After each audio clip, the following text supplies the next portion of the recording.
Pablito, volvemos a lo que está ocurriendo en el Congreso de la Nación, el debate en la intercomisión que está tratando el tema de la legalización del aborto, la media sanción que vino de diputados y que por lo pronto ahora parece que va a volver si se incluyen modificaciones cuando se trate en el Senado el 8 de agosto. Nos faltaba escuchar algunas de las voces que más sobresalieron el día de ayer. A ver.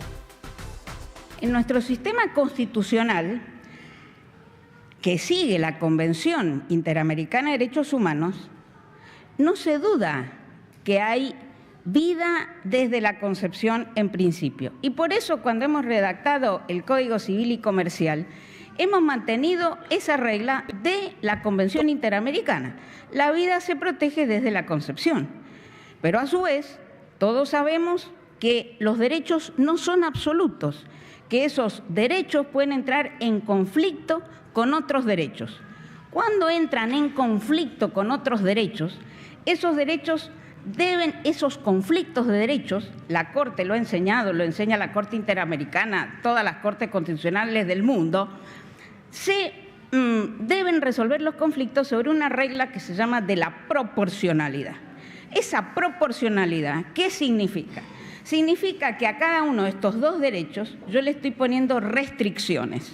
Entonces aquí las leyes de muchísimos países del derecho comparado y el proyecto de ley que nosotros estamos acá analizando, dice, mire, primero va a haber una progresividad, ¿no es cierto? Entonces, primer límite que le voy a poner a ese presunto derecho absoluto al feto, que como hemos visto no es absoluto porque no hay derecho absoluto de nadie, ni usted tiene un derecho absoluto a la vida, tiene derecho de legítima defensa cuando yo vengo y la ataco y usted me mata y me priva de la vida.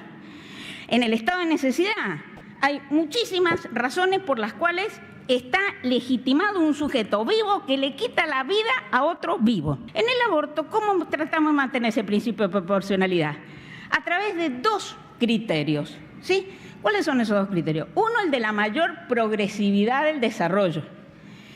Y otro, las causales, lo que las leyes de todo el mundo llaman indicaciones.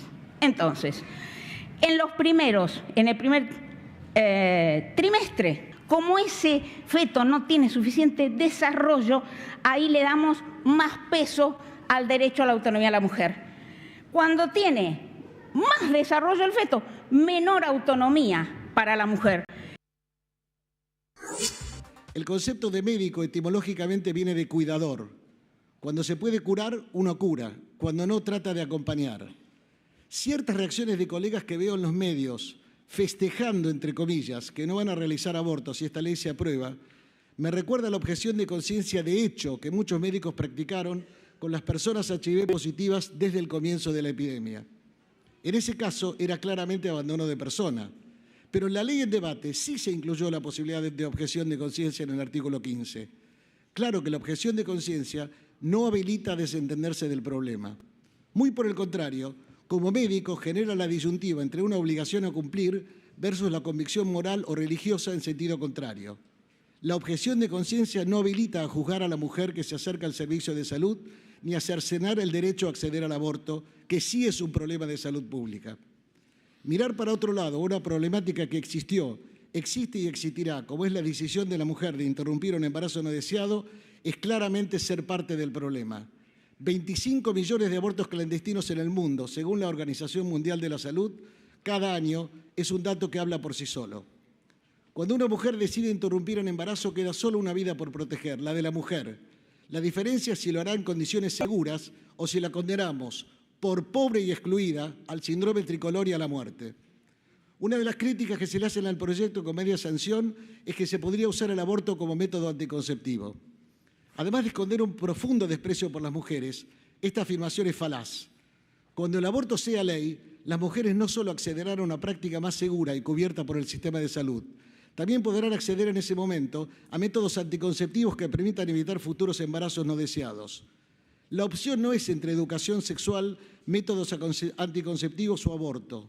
Se trata de un paquete de acceso a la salud y a los derechos sexuales y reproductivos que debemos garantizar como política de salud pública.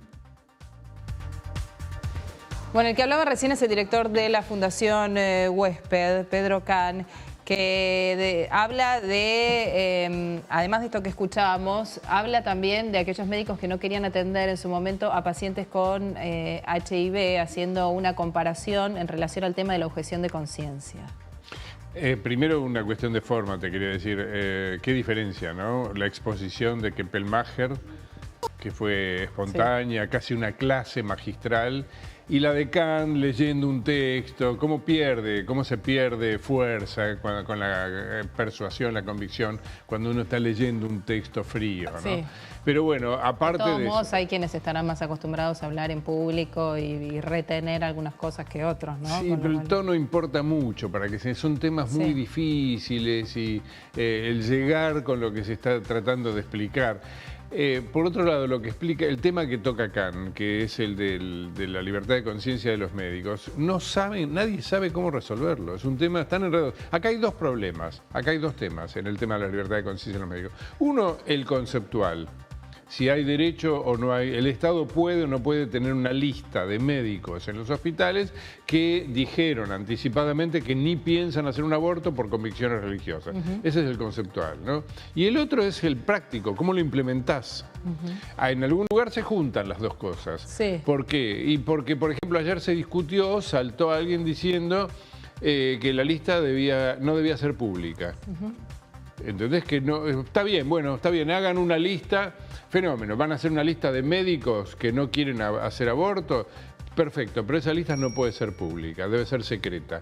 El Estado no puede publicar esa lista. Es un lío fenomenal, yo no sé cómo se resuelve, no sé cuál es la solución, pero es un lío fenomenal porque además, como lo dijimos el otro día, vos tenés hospitales que son católicos y que tienen per se el dogma antiabortista. Por ejemplo, el Hospital Austral. Sí. Por ejemplo, la clínica Mater Dei. Claro. Entonces ahí no vas a encontrar un solo médico. Pero resulta que la ley obliga a que haya por lo menos un médico que haga que practique un aborto si va alguien a pedirlo. Sí. Entonces, ¿cómo resolves ese lío? Muy difícil. Es muy complicado. Lo que decía, por otro lado,